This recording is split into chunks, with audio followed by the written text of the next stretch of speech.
This question is to determine the inverse of a transformed function. Suppose f of x is a one-to-one function. What is the formula for the inverse of the function g of x, defined as f of open parenthesis x plus c close parenthesis?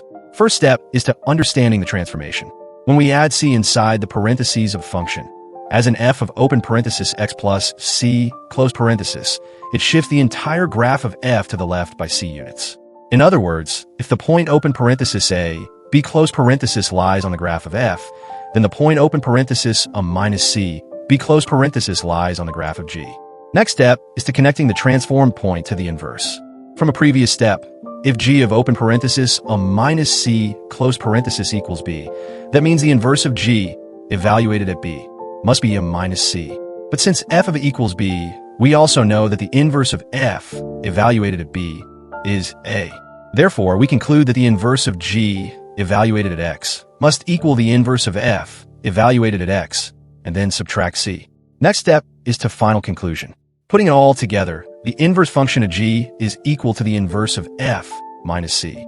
That is, g inverse of x equals f inverse of x, then subtract c.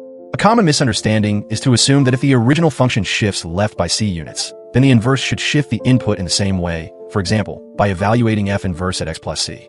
That is incorrect. The shift is in the opposite direction for the inverse. To find the inverse of a transformed function, always think about how to undo each step. Work backward from the output to reverse the operations in the correct order. That's it for this question solving. This video is based on our math tutoring blog and class recordings. Hope you enjoyed it. Please subscribe to our channel Math Tutor 8285 and turn on the notification bell. Press the like button. Thank you so much.